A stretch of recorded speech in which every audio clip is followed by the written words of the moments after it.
ಮಂಡ್ಯ ಲೋಕಸಭಾ ಚುನಾವಣಾ ಕಣ ಮತ್ತಷ್ಟು ರಂಗೇರಿದೆ. ಏಪ್ರಿಲ್ 3ರಂದು ಮಂಡ್ಯದಲ್ಲಿ ನನ್ನ ತೀರ್ಮಾನ ಪ್ರಕಟಿಸ್ತೀನಿ ಅಂತ ಸುಮಲತಾ ಅವರು ನಿನ್ನೆ ಅಷ್ಟೇ ಹೇಳಿದ್ರು. ಈ ಬೆನ್ನಲ್ಲೇ ಇವತ್ತು ಕುಮಾರಸ್ವಾಮಿ ಅವರು ಸಂಧಾನದ ಮಾತುಕತೆಯನ್ನ ನಡೆಸಿದ್ರು. ಜೆಪಿ ನಗರ ನಿವಾಸಕ್ಕೆ ತೆರಳಿದಂತ ಕುಮಾರಸ್ವಾಮಿ ಅವರು ಅಭಿಷೇಕ್ ಮತ್ತು ರಾಕ್ಲೈನ್ ವೆಂಕಟೇಶ್ ಅವರು ಕುಮಾರಸ್ವಾಮಿ ಅವರನ್ನ ಸ್ವಾಗತಿಸಿದರು. ಮನೆಯೊಳಗೆ ಹೂಗುಚ್ಛ ನೀಡಿ ಕುಮಾರಸ್ವಾಮಿಯನ್ನ ಸುಮಲತಾ ಸ್ವಾಗತಿಸಿದ್ರು. ಕೆಲಕಾಲ ಚರ್ಚೆ ನಡೆಸಿದ ಕುಮಾರಸ್ವಾಮಿ ಹಿಂದಿನದ್ದೆಲ್ಲ ಮರೆತು ಒಗ್ಗಟ್ಟಿನಿಂದ ಮಂಡ್ಯ ಅಭಿವೃದ್ಧಿ ಮಾಡೋಣ, ಮಂಡ್ಯದಲ್ಲಿ ತಮ್ಮನ್ನ ಬೆಂಬಲಿಸುವಂತೆ ಸುಮಲತಾಗೆ ಮನವಿ ಮಾಡಿದರು. ಇದಕ್ಕೆ ಸುಮಲತಾ ಉತ್ತರಿಸಿ ಏಪ್ರಿಲ್ 3ಕ್ಕೆ ಮಂಡ್ಯದಲ್ಲಿ ನನ್ನ ನಿರ್ಧಾರವನ್ನು ಪ್ರಕಟಿಸ್ತೀನಿ ಅಂದಿದ್ದಾರೆ. ಇನ್ನು ಸುಮಲತಾ ಕುಮಾರಸ್ವಾಮಿ ನಡುವಿನ ಸಂಧಾನದ ವೇಳೆ ಆಗಿರುವಂತಹ ಚರ್ಚೆ ಏನು ಅಂತ ಪಬ್ಲಿಕ್ ಟಿವಿಗೆ ಸಿಕ್ಕಿರುವಂತಹ ಉನ್ನತ ಮೂಲಗಳ ಮಾಹಿತಿ ಹೀಗಿದೆ.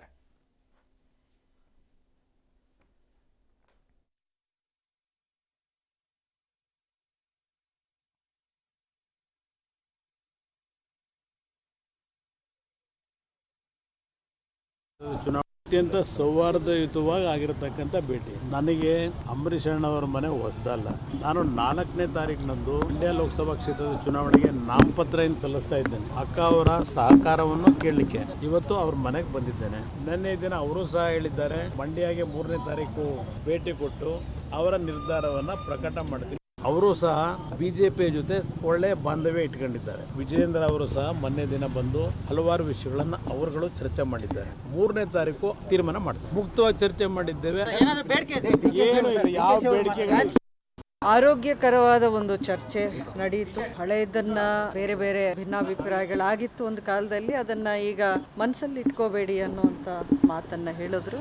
ನಿಮ್ಮ ಸಹಕಾರ ಇರಲಿ, ನನ್ನ ಕಾರ್ಯಕರ್ತರು, ನನ್ನ ಹಿತೈಷಿರು ಅವರ ಒಂದು ಒಪ್ಪಿಗೆ ತಗೊಳ್ಳದೆ ನಾನು ಯಾವುದೇ ನಿರ್ಧಾರ ತಗೊಳ್ಳೋಕೆ ಆಗೋದಿಲ್ಲ ಅನ್ನೋಂಥ ಮಾತನ್ನ ನಾನು ಮುಕ್ತವಾಗಿ ಹೇಳಿದ್ದೀನಿ ಅವ್ರಿಗೆ.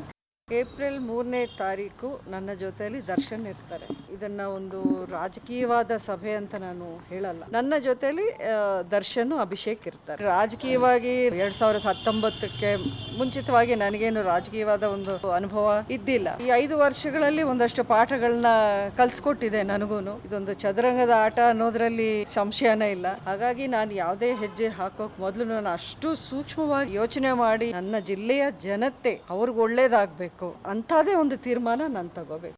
ಯಾವತ್ತು ನಾನು ಅಭಿಷೇಕ್ ಅಂಬರೀಷ್ ಅವರ ರಾಜಕೀಯ ಭವಿಷ್ಯದ ಬಗ್ಗೆ ನಾನು ಕೇಳಲೂ ಇಲ್ಲ. ನಾನು ಅವರು ಇಬ್ಬರೂ ತಿರಸ್ಕಾರ ಮಾಡಿದ್ವಿ. ಈಗಾಗಲೇ ಸಿನಿಮಾ ಮಾಡ್ತಾ ಇದ್ದೀನಿ, ನಾನು ರಾಜಕೀಯಕ್ಕೆ ಈಗ ಎಂಟರ್ ಆಗಲ್ಲ ಅಂತ ಹೇಳಿದ್ದಾರೆ. ಅಭಿಷೇಕ್ ಅಂಬರೀಷ್ ಯಾವಾಗ ರಾಜಕೀಯಕ್ಕೆ ಬರ್ತಾರೋ ಅವಾಗ ನಾನು ವಿರಾಮ. ಹಾಗಿದ್ದಾಗ ಏನಿತ್ತು ಇವತ್ತು ಮೀಟಿಂಗ್ ಅಲ್ಲಿ? ಇವರೆಲ್ಲ ಸ್ಟೇಟ್ಮೆಂಟ್ಗಳು ಆಚೆ ಬಂದೇನೋ ಕೊಟ್ಟಿದ್ದಾರೆ. ಬಟ್ ಆಗಿದ್ದೇನು ಒಳಗಡೆಗೆ ಬದಲಾದ ರಾಜಕೀಯ ಸನ್ನಿವೇಶದಲ್ಲಿ ಬಿಜೆಪಿ ಜೆಡಿಎಸ್ ಮೈತ್ರಿ ಆಗೋಗಿದೆ. NDA ಮೈತ್ರಿಕೂಟದಲ್ಲಿ ಮಂಡ್ಯ ಕ್ಷೇತ್ರವನ್ನು ನಮಗೆ ಕೊಟ್ಟಿದ್ದಾರೆ ಅನ್ನುವಂಥದ್ದು ಕುಮಾರಸ್ವಾಮಿ ಅವರ ಅಲ್ಲಿ ಹೇಳಿಕೆ. ಅದು ಬಹಿರಂಗವಾಗಿ ಗೊತ್ತಿರೋದು. ಅದರ ಮುಂದುವರೆದ ಭಾಗದಲ್ಲಿ 2019ರ ಚುನಾವಣೆಯಲ್ಲಿ ನಿಮ್ಮ ಎದುರು ನನ್ನ ಮಗ ಚುನಾವಣೆಯನ್ನು ಎದುರಿಸಬೇಕಾಯಿತು. ಚುನಾವಣೆನೇ. ಆ ಸಂದರ್ಭಗಳಲ್ಲಿ ಅವರು ಇಂಡಿಪೆಂಡೆಂಟ್ ಇದ್ರು. ಹಾಗಾಗಿ ಅವರು JDSನಿಂದ ಅವರ ಮಗನ ನಿಲ್ಲಿಸಿದ್ರು. ಅದು ಫೈಟ್ ನಡೀತು. ಜಿದ್ದಾಜಿದ್ದಿನ ಫೈಟ್ ಆಯಿತು. ಚುನಾವಣೆ ರಾಜಕೀಯದಲ್ಲಿ ಅದು ಸಹಜ ಪ್ರಕ್ರಿಯೆ ಅಂತ ಹೇಳಿ ಕುಮಾರಸ್ವಾಮಿ ಅವರು ಹೇಳಿರೋದು. ಈ ಕಡೆ ಸುಮಲತಾ ಅವರು ಕೂಡ ಅದನ್ನೇ ಹೇಳಿದ್ದು, ಚುನಾವಣೆ ಇದ್ದಾಗ ಅದೇನು ಮಾಡೋಕ್ಕಾಗಲ್ಲ, ಫೈಟ್ ಇದ್ದೇ ಇರುತ್ತೆ ಅಂತ. ಆಗ ನೀವು ಗೆದ್ರಿ, ನನ್ನ ಮಗ ಸೋತ, ಅಲ್ಲಿಗೆ ಅದು ಮುಗೀತು. ಚುನಾವಣೆ ಆ ಸಂದರ್ಭದಲ್ಲಿ ಮುಗಿದೋಯ್ತು. ಮತ್ತೆ ಅದನ್ನು ಎಳೆಯೋದು ಬೇಡ ಅನ್ನುವಂಥದ್ದು. ಈಗ ನಾನು ಮಂಡ್ಯ ಅಭ್ಯರ್ಥಿಯಾಗಿದ್ದೇನೆ. ಇಲ್ಲೇ ಇರೋದು ಪಾಯಿಂಟು. ಈಗ ನಾನು ಮಂಡ್ಯ ಅಭ್ಯರ್ಥಿಯಾಗಿದ್ದೇನೆ. ಸೊ ಹಾಗಾಗಿ ಹಳೆಯದನ್ನೆಲ್ಲ ಮರೆತು ಒಟ್ಟಾಗಿ ಹೋಗೋಣ. ಅಷ್ಟು ಸುಲಭನಾ? ಗೊತ್ತಿಲ್ಲ. ಈ ವಿಚಾರದಲ್ಲಿ ಹೇಗೆ ನಿರ್ಣಯವನ್ನು ತೆಗೆದುಕೊಳ್ತಾರೆ ಅದು ಸುಮಲತಾ ಅವ್ರ ಮೇಲೆ ಬಿಟ್ಟಿದ್ದು. ಮತ್ತೊಮ್ಮೆ ನರೇಂದ್ರ ಮೋದಿ ಅವರನ್ನು ಪ್ರಧಾನಿ ಮಾಡುವುದು ನಮ್ಮ ಉದ್ದೇಶ ಅನ್ನುವಂಥದ್ದು. ರಾಜ್ಯಕ್ಕೆ ಕಾವೇರಿ ವಿಚಾರವಾಗಿ ಆಗಿರುವ ಅನ್ಯಾಯವನ್ನು ಸರಿಪಡಿಸೋಣ ಅನ್ನುವಂಥ ಮಾತನ್ನು ಆಡಿದ್ದು. ಇವೆಲ್ಲವೂ ಕೂಡ ಹಳೆಯವು ಕೂಡ ಅಲ್ಲಿ ಮೆಲುಕು ಹಾಕ್ತಾರೆ. ನೋಡೋಣ ಅದೇನೇನಾಗುತ್ತೆ. ನೀವು ನಮ್ಮ ಜೊತೆಗೆ ಕೈ ಜೋಡಿಸಿ ಒಟ್ಟಾಗಿ ಮಂಡ್ಯ ಅಭಿವೃದ್ಧಿ ಮಾಡೋಣ ಅಂತ ಮನವಿಯನ್ನು ಕುಮಾರಸ್ವಾಮಿ ಅವರು ಸುಮಲತಾ ಅವ್ರ ಮುಂದೆ ಇಟ್ಟಿದ್ದಾರೆ. ಸುಮಲತಾ ಅವರು ಇದೆಲ್ಲವನ್ನ ಕೇಳಿಸಿಕೊಂಡು ಅವ್ರದ್ದು ಏನೇನು ಪರಿಸ್ಥಿತಿಗಳಿದೆ, ಅವರ ಕಾರ್ಯಕರ್ತರು ಯಾವ ಪರಿಸ್ಥಿತಿಯಲ್ಲಿದ್ದಾರೆ, ಅಂಬರೀಷ್ ಅವರ ಅಭಿಮಾನಿಗಳು ಏನು ಹೇಳ್ತಾ ಇದ್ರು, ಇವನ್ನೆಲ್ಲ ಕೇಳಿಸ್ಕೊಂಡು ಏಪ್ರಿಲ್ 3ಕ್ಕೆ ನನ್ನ ನಿರ್ಧಾರವನ್ನು ಪ್ರಕಟ ಮಾಡ್ತೀನಿ ಅನ್ನೋದನ್ನು ಹೇಳಿದ್ದಾರೆ. ಆಯಿತು, ನೀವು ಅವಾಗಲೇ ಪ್ರಕಟ ಮಾಡಿ ನೋಡಿ, ಯೋಚನೆ ಮಾಡಿ ಅಂತ ಕುಮಾರಸ್ವಾಮಿ ಅವರು ಹೇಳಿ ಬಂದಿದ್ದಾರೆ. ಇದು ಒಟ್ಟಾರೆ ಇವತ್ತು ಕುಮಾರಸ್ವಾಮಿಯವರು ಸುಮಲತಾ ಅವ್ರನ್ನ ಭೇಟಿಯಾದಂಥ ಸಂದರ್ಭದಲ್ಲಿ ಆಗಿರುವಂತಹ ಬೆಳವಣಿಗೆ. ಇನ್ನು ಸುಮಲತಾರನ್ನ ಕುಮಾರಸ್ವಾಮಿ ಭೇಟಿಯಾಗಿದ್ದಕ್ಕೆ DCM DK ಶಿವಕುಮಾರ್ ಅವರು ವ್ಯಂಗ್ಯ ಮಾಡಿದ್ದಾರೆ. ಅಣಕ ಮಾಡೋದು. ಕುಮಾರಸ್ವಾಮಿ, ನಾನು ಯಾವ ಅನ್ಯಾಯ ಮಾಡಿದ್ದೆ ನಾನು ಕುಮಾರಸ್ವಾಮಿ ಅವರಿಗೆ? ಸುಮಲತಾ ವೈರಿ ಅಲ್ಲ ಅನ್ನೋದಾದ್ರೆ ನಾನ್ಯಾರು ಅಂತ ಪ್ರಶ್ನಿಸಿದ್ದಾರೆ. ಇದಕ್ಕೆ ಕುಮಾರಸ್ವಾಮಿ ಅವರು ಪ್ರತಿಕ್ರಿಯಿಸಿ, ನನಗೆ DK ಶಿವಕುಮಾರ್ ವೈರಿ ಅಲ್ಲ, ನನ್ನ ದೊಡ್ಡ ಹಿತೈಷಿ, ಮುಂದಿನ ದಿನಗಳಲ್ಲಿ ಗೊತ್ತಾಗತ್ತೆ ಅಂದಿದ್ದಾರೆ. ಸುಮಲತಾ ಅಂತೂ ನಮ್ಮ ಮನೆಗೆ HDK ಬಂದಾಗ ಇಷ್ಟೊಂದು ತೀವ್ರವಾದ ಹೇಳಿಕೆಯನ್ನು DKಶಿ ಯಾಕೆ ಕೊಟ್ಟಿದ್ದಾರೆ ಅಂತ ಅಂದಿದ್ದಾರೆ. ಹೋಗ್ಬೇಡ ಅಂತೇಳಿ ನಿಲ್ಸು. ಈಗ ಪಾಪ ಎಲ್ಲಾರ ಮನೆಗೂ ಹೋಯ್ತೀನಿ ಅಂತಾರೆ, ಬಹಳ ಸಂತೋಷ. ಯಾರು ಸರ್ಕಾರನ ತೆಗೆದ್ರು ಅವ್ರನ್ನೇ ತಿರ್ಗಾ ತಬ್ಬಾಡ್ತೀನಿ ಅಂತ ಅಂದ್ರೆ ನಾನು ಯಾವ ವೈರಿ, ಯಾವ ವಿಷಯ ಹಾಕ್ಬಿಟ್ಟಿದ್ದೆ ನಾನು ಯಾವ ಬೆಂಚೂರಿ ಹಾಕಿದ್ದೆ? ಅಮೃತ ಕೊಟ್ಟವನ್ಗೆ ಬೆನ್ನುಚೂರಿನ? DK ಶಿವಕುಮಾರ್ ಅವರು ನನ್ನ ದೊಡ್ಡ ಹಿತೈಷಿಗಳವರು. ಪದೇ ಏನು ಹೇಳ್ತೀರಿ? 5 ವರ್ಷದ ಸರ್ಕಾರ ಸಂಪೂರ್ಣವಾಗಿ ನಡೆಸಲಿ, 39 ಶಾಸಕರಿದ್ದವರಿಗೆ ಮುಖ್ಯಮಂತ್ರಿ ಮಾಡಿದ್ದು ಅಂತ ಹೇಳಿ ಪದೇ ಹೇಳ್ತೀರಲ್ಲ. 5 ವರ್ಷ ನಾಮಕಾವಸ್ಥೆ ಕೊಟ್ರಿ, ಒಂದು ದಿನ ನಾನು ಮುಖ್ಯಮಂತ್ರಿಯಾಗಿ ಕೆಲಸ ಮಾಡಲಿಕ್ಕೆ ಬಿಡದೆ ಹಿಂಸೆ ಕೊಟ್ಟಂತದ್ದೇನಿದೆ, ಅದಕ್ಕೆ ಸರ್ಕಾರ ಹೋಗಿದ್ದು, ನನ್ನಿಂದ ಹೋಗಿದ್ದಲ್ಲ. ಅದು ಯಾರು ಹಿತೈಷಿಗಳು ಯಾರು ಶತ್ರುಗಳು ಅದೆಲ್ಲ ಮುಂದಿನ ದಿನಗಳಲ್ಲಿ ತೀರ್ಮಾನ ಆಗ್ತದೆ. ಸುಮಲತಾ ಭೇಟಿ ಮಾಡ್ತಾರೆ, ಅವರೇ ಹೇಳಿದ್ದು, ತಪ್ಪೇನಿಲ್ಲ. ಅಂಬರೀಷ್ ತೀರ್ಕೊಂಡೋದಾಗ ಕುಮಾರಸ್ವಾಮಿ ಅವರು ಯಾವ ಗೌರವ ಭೇಟಿ ಮಾಡೋದ್ರಲ್ಲಿ ತಪ್ಪೇನು? ನಿಗೂಢ ಅಲ್ಲ, ಇನ್ನು ಪ್ರಕಟಣೆ ಮಾಡಿಲ್ಲ ಅಷ್ಟೇ. ಅವರು 3ನೇ ತಾರೀಕು ಪ್ರಕಟಣೆ ಮಾಡ್ತಾರೆ. ಅದಕ್ಕಿಂತ ಮುಂಚೆ ಪೂರ್ವಭಾವಿಯಾಗಿ ಮಾತುಕತೆ ನಡೆದಿತ್ತು. ಅವರು ನಮ್ಮ ರಾಜ್ಯಾಧ್ಯಕ್ಷರು ಭೇಟಿಯಾಗಿದ್ದಾರೆ, ಯಡಿಯೂರಪ್ಪನವರು ಭೇಟಿಯಾಗಿದ್ದಾರೆ, ಕುಮಾರಸ್ವಾಮಿ ಅವರು ಇವತ್ತು ಅವ್ರು ಭೇಟಿ ಆಗ್ತಾ ಇದ್ದಾರೆ. ಇದರೆಲ್ಲ ಫಲಶ್ರುತಿ. ಎಲ್ಲರೂ ನಾವು ಒಕ್ಕಟ್ಟಾಗಿ ಮಂಡ್ಯನ ಎದುರಿಸ್ತೀವಿ ಅಂತ ವಿಶ್ವಾಸ ಇದೆ. ಗೊತ್ತಿಲ್ಲ ಈಗ ಯಾರ್ಯಾರು ವೈರಿಗಳಾಗ್ತಾರೆ, ಯಾರ್ಯಾರೋ ಗೆಳೆಯರಾಗ್ತಾರೆ. ಆವಾಗ ಜೋಡೆತ್ತುಗಳಾದಂಥವ್ರು ಈಗ ಕಿತ್ತಾಡ್ಕೊಳ್ಳುವಂಥ ಪರಿಸ್ಥಿತಿಗೆ ಬಂದಿದ್ದಾರೆ. ಎಲ್ಲವೂ ಕೂಡ ರಾಜಕೀಯದಲ್ಲಿ ಶಾಶ್ವತನೂ ಅಲ್ಲ, ಯಾವಾಗವಾಗ ಬದಲಾವಣೆಗಳಾಗುತ್ತೆ. ಯಾವತ್ತು ಸುಮಲತಾ ಅವರ ವಿಚಾರದಲ್ಲಿ JDSನ ನಾಯಕರುಗಳೇನೆಲ್ಲ ಮಾತಾಡಿದರು, ಇವತ್ತು ಸುಮಲತಾ ಅವರು ಬೇಕು ಅನ್ನೋ ಪರಿಸ್ಥಿತಿಗೆ ಬಂದಾಗ ಏನೆಲ್ಲ ಆಗುತ್ತೆ. ಆಯಾ ಸಂದರ್ಭಕ್ಕೆ ತಕ್ಕಂತೆ ಬದಲಾವಣೆಗಳಾಗುತ್ತೆ. ಅದಕ್ಕೆ ರಾಜಕಾರಣಿಗಳನ್ನು ಅನುಕೂಲ ಸಿಂಧು ರಾಜಕಾರಣಿಗಳು, ಅವರನ್ನು ಒಂಥರ ಊಸರವಳ್ಳಿಗಳು ಅಂತ ವ್ಯಾಖ್ಯಾನವನ್ನು ಆವಾಗವಾಗ ಮಾಡ್ತಾ ಇರ್ತಾರೆ. ಅಂದರೆ ಆವಾಗವಾಗ ಬಣ್ಣ ಬದಲಾವಣೆ ಮಾಡೋದು, ಅವರವ್ರ ಸಂದರ್ಭಕ್ಕೆ ತಕ್ಕಂತೆ ಅಡ್ಜಸ್ಟ್ ಆಗೋದು ಅಂತ ಹೇಳಿ. ಇನ್ನು ಸುಮಲತಾ ಕುರಿತ ಮಂಡ್ಯ ರಾಜಕೀಯ ವಿದ್ಯಮಾನಗಳ ಬಗ್ಗೆ DCM DK ಶಿವಕುಮಾರ್ ಪ್ರತಿಕ್ರಿಯಿಸಿದ್ದಾರೆ. ಸುಮಲತಾ ಅವರಿಗೆ ಆಫರ್ ವಿಚಾರ ಅವರಿಗೆ ಬಿಟ್ಟಿದ್ದು, JDSಗೆ ಅವರಿಗೆ ನಡೆದ ಮಾತಿನ ಕಾಳಗ ಎಲ್ಲವನ್ನ ಕೂಡ ಜನ ನೋಡಿದ್ದಾರೆ. ಸ್ವಾಭಿಮಾನದಿಂದ ಮತಯಾಚನೆ ಮಾಡ್ತೀನಿ ಅಂದಿದ್ರು, ನಮ್ಮದು ರೂಟ್ ಇದ್ರೆ ಮಾತ್ರ ಫ್ರೂಟ್ ಅಂತ DK ಶಿವಕುಮಾರ್ ಹೇಳಿದ್ದಾರೆ. ಇದಕ್ಕೆ ಸುಮಲತಾ ಪ್ರತಿಕ್ರಿಯಿಸಿ, ನಮ್ಮ ಮನೆಗೆ ಕುಮಾರಸ್ವಾಮಿ ಬಂದಾಗ ಇಷ್ಟೊಂದು ತೀವ್ರವಾದ ಹೇಳಿಕೆ DK ಶಿವಕುಮಾರ್ ಕೊಟ್ಟಿದ್ದಾರೆ, ಇಷ್ಟು ದಿನ ಹೀಗೆ ಮಾತನಾಡಿರಲಿಲ್ಲ ಅಂದಿದ್ದಾರೆ. ಮತ್ತೊಂದು ಕಡೆಗೆ ಶ್ರೀರಂಗಪಟ್ಟಣದಲ್ಲಿ ಸುಮಲತಾ ಅತ್ಯಾಪ್ತ ಸಚ್ಚಿದಾನಂದ ಅವರು ಏಪ್ರಿಲ್ 2ರಂದು ಬಿಜೆಪಿಯಿಂದ ಸಭೆ ಮಾಡ್ತೇವೆ, ಕುಮಾರಸ್ವಾಮಿ JDS ಅಭ್ಯರ್ಥಿ ಅಲ್ಲ, ನಮ್ಮ ಮೈತ್ರಿ ಅಭ್ಯರ್ಥಿ ಅಂತ ಘೋಷಣೆ ಮಾಡಿ ಬೆಂಬಲ ನೀಡ್ತೀವಿ ಅಂದಿದ್ದಾರೆ. ಅವರ ನಿಲುವು ಬದಲಾವಣೆ ಮಾಡ್ಕೊಂಡ್ರೆ ಬಿಜೆಪಿ ಪರ ಐಡೆಂಟಿಫೈ ಮಾಡ್ಕೊಂಡಿದ್ರು.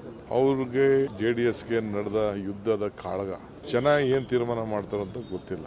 ಅವರ ಸ್ವಾಭಿಮಾನ ಏನು ಒಂದು ಮತಯಾಚನೆ ಮಾಡ್ತಾ ಇದ್ದೀನಿ ಅಂತ ಹೇಳಿದ್ರು, ಅದಕ್ಕೇನಾದ್ರು ಅವರು ಬದ್ಧ ಇದ್ರೆ ಆಮೇಲೆ ಯೋಚನೆ ಮಾಡೋಣ. ಅವ್ರದ್ದು ಬದ್ಧತೆ ಬದಲಾವಣೆ ಆಗದೆ ಹೋದ್ರೆ ನಮ್ಮ ಲೋಕಲ್ ಅವ್ರಿಗೆ ಬಿಡ್ತೀನಿ ನಾನು. ಫಸ್ಟ್ ಅವರವರ ಪಕ್ಷದ ಪರವಾಗಿ ಅವರವರು ಹೇಳಿಕೆ ಕೊಡ್ತಾರೆ, ಅದು ಸಹಜ.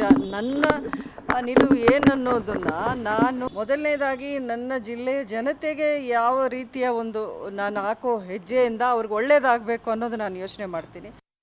60 ವರ್ಷನೂ ಕೂಡ ಈ ರಾಜ್ಯಕ್ಕೆ, ಈ ರಾಷ್ಟ್ರಕ್ಕೆ ತಮ್ಮನ್ನ ತಾವೇ ಸಮರ್ಪಣೆ ಮಾಡಿಕೊಂಡಂತ ರೈತ ಹೋರಾಟಗಾರರು ಯಾರು ಇದ್ರೆ ಅದು ಮಣ್ಣಿನ ಮಗ ಸನ್ಮಾನ್ಯ HD ದೇವೇಗೌಡರು ಅಂತ ಹೇಳಿದ್ರೆ ಅದು ತಪ್ಪಾಗೋದಿಲ್ಲ.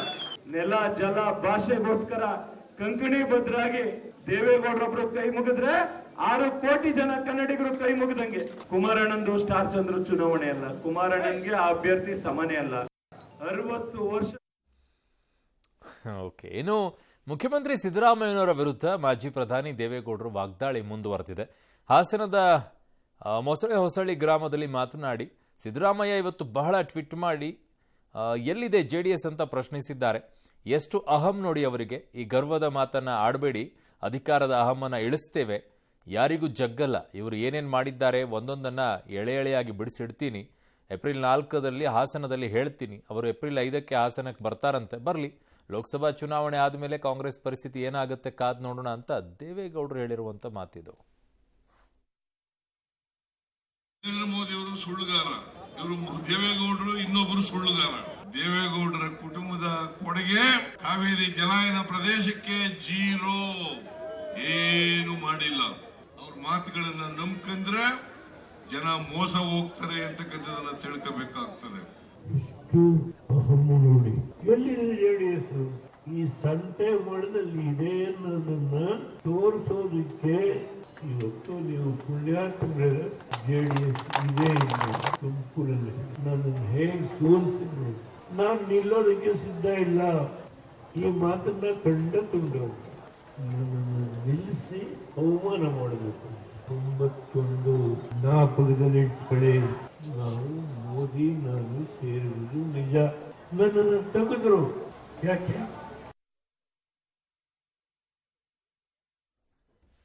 ಸೊ ಯಾವ್ಯಾವುದು ಅಂತಂದ್ರೆ ಈಗ ಒಂದ್ ಕಡೆಗೆ ಹಳೆಯದೆಲ್ಲ ವಿಧಾನಸಭೆಯ ಚುನಾವಣೆಯಲ್ಲಿ ಬಂದಂತ ಸಂದರ್ಭದ ಎಲ್ಲಾ ವಿಚಾರಗಳು ಕೂಡ ಈಗ ಬರಕ್ ಶುರುವಾಗುತ್ತೆ. ಯಾವ ಮಟ್ಟಕ್ಕೆ ಬರುತ್ತೆ, ಹೇಗೆ ಬರುತ್ತೆ ಅನ್ನುವಂಥದ್ದನ್ನ ನೋಡಬೇಕು. ಒಂದು ಕಡೆಗೆ ಈಗ ದೇವೇಗೌಡರು ಕೂಡ ತುಮಕೂರಿನಲ್ಲಿ ಸೋತಿರುವಂಥ ವಿಚಾರ ಇವೆಲ್ಲವನ್ನ ಎಳೆ ಆಗಿ ತಂದಿಡ್ತಾ ಇದ್ದಾರೆ. ಇನ್ನೂ ಯಾವ್ಯಾವ ಹಂತಕ್ಕೆ ಇದು ಹೋಗುತ್ತೆ ಚುನಾವಣೆ ಗೊತ್ತಿಲ್ಲ. ಈಗಷ್ಟೇ ಆರಂಭವಾಗುತ್ತೆ, ಆಮೇಲೆ ನೋಡೋಣ ಎಲ್ಲಿಗೆ ಹೋಗಿ ತಲುಪುತ್ತೆ ಅಂತ ಹೇಳಿ. ಇನ್ನು ಕೇಂದ್ರ ಗೃಹ ಸಚಿವ ಅಮಿತ್ ಶಾ ಗೂಂಡಾ ರೌಡಿ ಅಂತ ಟೀಕಿಸಿದ್ದ ಸಿದ್ದರಾಮಯ್ಯ ಪುತ್ರ ಯತೀಂದ್ರ ವಿರುದ್ಧ ಬಿಜೆಪಿ ನಾಯಕರು ಮುಗಿಬಿದ್ರು. ಈ ಬಗ್ಗೆ ಮಡಿಕೇರಿಯಲ್ಲಿ ಮಾತನಾಡಿ ಅಮಿತ್ ಶಾ ಅವರಿಗೆ ಕ್ರಿಮಿನಲ್ ಬ್ಯಾಕ್ಗ್ರೌಂಡ್ ಇದೆ ಅಂತ ಹೇಳಿದ್ದೆ, ಅದನ್ನು ನಾನಾಗಿಯೇ ಹುಟ್ಟಿಸಿಕೊಂಡು ಹೇಳಿದ್ದಲ್ಲ. 2010 ಎನ್ಕೌಂಟರ್ ಕೇಸ್ನಲ್ಲಿ ಗುಜರಾತ್ ಹೈಕೋರ್ಟ್ನಲ್ಲಿ ಸಿಬಿಐ ಹೇಳಿದ್ದನ್ನೇ ಪುನರುಚ್ಚರಿಸಿದ್ದೇನೆ ಅಷ್ಟೇ.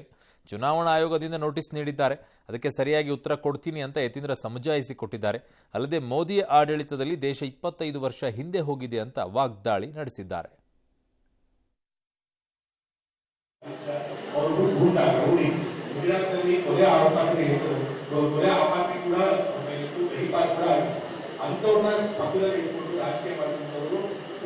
ಅಮಿತ್ ಶಾ ಅವ್ರಿಗೆ ನಾನು ಕ್ರಿಮಿನಲ್ ಬ್ಯಾಕ್ಗ್ರೌಂಡ್ ಇದೆ ಅಂತ ಹೇಳಿದ್ದೆ, ಬಟ್ ಅದು ನಾನೇ ಹೇಳಿದ್ದಂತಲ್ಲ, ಹುಟ್ಟಿಸ್ಕೊಂಡು ಹೇಳಿದ್ದಂಥದ್ದಲ್ಲ. ಹಿಂದೆ 2010ರಲ್ಲಿ ಸೋಹರಾಬುದ್ದೀನ್ ಫೇಕ್ ಎನ್ಕೌಂಟರ್ ಕೇಸ್ನಲ್ಲಿ ಗುಜರಾತ್ ಕೋರ್ಟ್ನಲ್ಲಿ ಸಿಬಿಐ ಅವ್ರು ಕೊಟ್ಟಂತ ಕೋರ್ಟ್ಗೆ ಹೇಳಿದಂಥ ಹೇಳಿಕೆ ಅದು. ಅದನ್ನೇ ನಾನು ಪುನರುಚ್ಚಾರ ಮಾಡಿದ್ದೀನಿ ಅಷ್ಟೇ. ಮೋದಿ ಸರ್ಕಾರ ಕೇಂದ್ರದಲ್ಲಿ ಅಧಿಕಾರಕ್ಕೆ ಬಂದು 10 ವರ್ಷಗಳಾಗಿದೆ. ಈ 10 ವರ್ಷಗಳಲ್ಲಿ ದೇಶನ ಎಷ್ಟು ಹಾಳುಗೊಳ್ಳೋಕ್ಕೆ ಸಾಧ್ಯ ಆಗಿದ್ದು ಅಷ್ಟು ಹಾಳುಗಳಿದೆ. ಅವ್ರು 10 ವರ್ಷ ಅಧಿಕಾರದಲ್ಲಿ ಇರೋದ್ರಿಂದ ನಮ್ಮ ದೇಶ ಏನಾಗಿದೆ 25 ವರ್ಷ ಹಿಂದಕ್ಕೆ ಹೋಗ್ಬಿಟ್ಟಿದೆ. ಮೋದಿ ಸರ್ಕಾರ ಒಂದು ಕಡೆ ತಾವು ಜನರಿಗೆ ಏನು ಭರವಸೆಗಳನ್ನ ಕೊಟ್ಟು ಅಧಿಕಾರಕ್ಕೆ ಬಂದರು, ಜನಗಳಿಗೆ ಏನೆಲ್ಲ ಕೆಲಸಗಳನ್ನ ಮಾಡ್ತೀವಿ ಅಂತ ಹೇಳಿ ನಂಬಿಸಿ ಅಧಿಕಾರಕ್ಕೆ ಬಂದರು, ಆ ಯಾವ ಕೆಲಸಗಳನ್ನು ಕೂಡ ಮಾಡಲಿಲ್ಲ. ಸಿಬಿಐ ನಿಮ್ಮ ಹಲವು ನಾಯಕರುಗಳ ವಿಚಾರದಲ್ಲಿ ಹಲವು ವ್ಯಾಖ್ಯಾನಗಳನ್ನು ಕೊಟ್ಟಿದೆ. ಹಾಗಿದ್ದಾಗ ಆ ವ್ಯಾಖ್ಯಾನಗಳನ್ನು ಹಾಗೆ ಬಳಕೆ ಮಾಡ್ಕೊಳ್ಬೇಕಾ? ಯಾರೆಲ್ಲ ಸಿಬಿಐ ಕೇಸ್ಗಳನ್ನು ಫೇಸ್ ಮಾಡಿದ್ದಾರೆ, ಯಾರೆಲ್ಲ IT ಕೇಸ್ಗಳನ್ನು ಫೇಸ್ ಮಾಡಿದ್ದಾರೆ, ಅದರಲ್ಲಿ ಬಂದಿರುವಂಥ ವ್ಯಾಖ್ಯಾನಗಳೇನು, ಅವುಗಳು ಹಾಗೇನಾ ಗೊತ್ತಿಲ್ಲ. ರಾಜಕೀಯದಲ್ಲಿ ಎಲ್ಲವೂ ಕೂಡ ಫೇರ್ ಅಂತಾರೆ, ನೋಡೋಣ. ಇನ್ನು ಬಿಜೆಪಿ ನಾಯಕ CP ಯೋಗೇಶ್ವರ್ ಪುತ್ರಿ ನಿಶಾ ಕಾಂಗ್ರೆಸ್ ಸೇರಲು ತುದಿಗಾಲಲ್ಲಿ ನಿಂತಿದ್ದಾರಂತೆ. ನಾನು ಪ್ರಬುದ್ಧಳಿದ್ದೇನೆ, ರಾಜಕೀಯಕ್ಕೆ ಬರಬೇಕು ಅನ್ನೋದು ನನ್ನ ವೈಯಕ್ತಿಕ ಆಯ್ಕೆ. ಸದ್ಯದ ರಾಜಕೀಯ ಸನ್ನಿವೇಶದಲ್ಲಿ ಕಾಂಗ್ರೆಸ್ ಪಕ್ಷ ಸೂಕ್ತ ಅನಿಸಿದೆ, ಹಾಗಾಗಿ ಕಾಂಗ್ರೆಸ್ ಸೇರಬೇಕು ಅಂದ್ಕೊಂಡಿದ್ದೀನಿ ಅಂದಿದ್ದಾರೆ. ಆದರೆ DCM DK ಶಿವಕುಮಾರ್ ಅವರು ತಾತ್ಕಾಲಿಕ ಬ್ರೇಕ್ ಹಾಕಿದ್ದಾರೆ. ಇದಕ್ಕೆ ಸ್ವಲ್ಪ ದಿನ ಕಾಯುವಂತೆ ತಿಳಿಸಿದ್ದೇನೆ. ಅಪ್ಪ ಮಗಳನ್ನು ದೂರ ಮಾಡಿ ಅಪಕೀರ್ತಿ ನನಗೆ ಬೇಡ ಅಂತ ನಿಶಾ ಗಟ್ಟಿ ಹೆಣ್ಣುಮಗಳು ಅಂತ DK ಶಿವಕುಮಾರ್ ಅವರು ಮೆಚ್ಚುಗೆಯನ್ನ ವ್ಯಕ್ತಪಡಿಸಿದ್ದಾರೆ. ಪ್ರೊಫೆಷನಲ್ ಡಿಸಿಷನ್, ರಾಜಕೀಯವಾಗಿ ಮುಂದೆ ಬರಬೇಕು, ಜನರ ಜೊತೆಲಿ ಇರಬೇಕು, ಸಕ್ರಿಯವಾಗಿ ರಾಜಕೀಯಕ್ಕೆ ಬರಬೇಕು ಅಂತ ತಗೊಂಡಾಗ ಡಿಸಿಷನ್ ಇದರಲ್ಲಿ ಮುಂದೆ ಬರ್ತಿದ್ದೀನಿ. ನನಗೆ ಈ ಪಾರ್ಟಿ ಸರಿ ಅಂತ ಅನಿಸ್ತು. ನನಗೆ ಇಲ್ಲಿ ಇವ್ರು ಮಾಡ್ತಿರೋ ರೀತಿಯಲ್ಲಿ ನನಗೆ ಒಂದು ಅವಕಾಶ ಕೊಟ್ಟರೆ ನಾನು ಅಲ್ಲಿಂದ ಬೆಳಿಬೋದು ಅಂತ ಅನಿಸ್ತು. ಜನರ ಮುಂದೆ ನಿಂತು ಕೆಲಸ ಮಾಡ್ಬೋದು ಅಂತ ಅನಿಸ್ತು. ಆ ಹೆಣ್ಮಗಳು ನಮ್ಮನೆ ಮಗಳಿದ್ದಗೆ, ಐ ಲೈಕ್ ಹರ್. ಆಕೆ ಹೆಣ್ಮಗಳು ಪಾಪ ನನ್ನ ಹತ್ರ ಬಂದಿದ್ರು. ನನಗೇನಂತಂದರೆ ರಾಜಕಾರಣಕ್ಕೋಸ್ಕರ ತಂದೆ ಮಗಳನ್ನ ಬೇರೆ ಮಾಡೋದು, ಮದುವೆ ಮಾಡಬೇಕು, ಹಾಲು ತುಪ್ಪ ಹಾಕಬೇಕು, ಇದನ್ನು ಅಕ್ಷತೆ ಹಾಕಬೇಕು, ತಂದೆ ಸ್ಥಾನದಲ್ಲಿ ತಂದೆ ಮಾಡೋದು ಸೂಕ್ತ. ಅದು ನನಗೆ ರಾಜಕಾರಣದಲ್ಲಿ ತಂದೆ ಮಗಳನ್ನು ಬೇರೆ ಮಾಡೋದು ನನಗೆ ಇಷ್ಟ ಆಗಲಿಲ್ಲ. ಬಟ್ ಇರಲಿ, ನೋಡೋಣ. ನಾನು ನಮ್ಮ ಲೋಕಲ್ ಅವ್ರ ಹತ್ರ ನಾನು ಮಾತಾಡ್ತೀನಿ.